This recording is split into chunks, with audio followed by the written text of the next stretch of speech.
देव उठनी एकादशी की कथा इस प्रकार से है। एक राजा के राज्य में सभी लोग एकादशी का व्रत रखते थे। प्रजा और नौकर चाकरों से लेकर पशुओं तक को एकादशी के दिन अन्न नहीं दिया जाता था। एक दिन किसी दूसरे राज्य का एक व्यक्ति राजा के पास आकर बोला, महाराज कृपा करके मुझे नौकरी पर रख लें। तब राजा ने उसके सामने एक शर्त रखी कि ठीक है, रख लेते हैं, किंतु रोज तो तुम्हें खाने को सब कुछ मिलेगा, पर एकादशी को अन्न नहीं मिलेगा। उस व्यक्ति ने उस समय हाँ कर ली, पर एकादशी के दिन जब उसे फलाहार का सामान दिया गया तो वह राजा के सामने जाकर गिड़गिड़ाने लगा, महाराज इससे मेरा पेट नहीं भरेगा, मैं भूखा ही मर जाऊंगा, मुझे अन्न दे दो। राजा ने उसे शर्त की बात याद दिलाई, पर वह अन्न छोड़ने को राजी नहीं हुआ। तब राजा ने उसे आटा, दाल, चावल आदि दे दिए। वह नित्य की तरह नदी पर पहुंचा और स्नान कर भोजन पकाने लगा।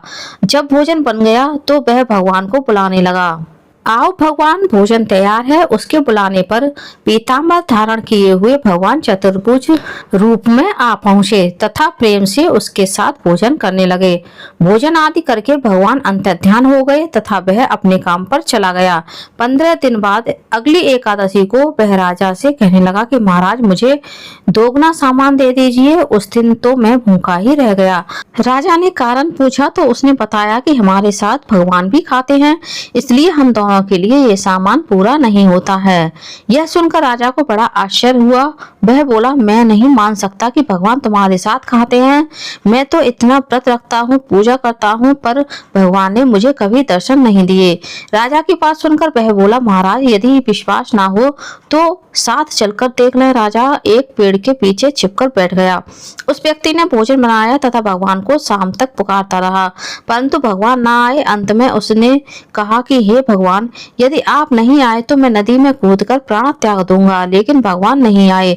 तब वह प्राण त्यागने के उद्देश्य से नदी की तरफ बढ़ा।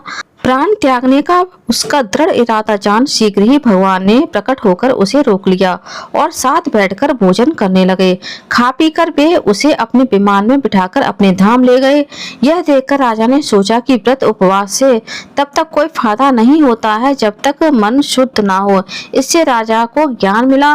वह भी मन से व्रत व उपवास करने लगा और अंत में स्वर्ग को प्राप्त हुआ।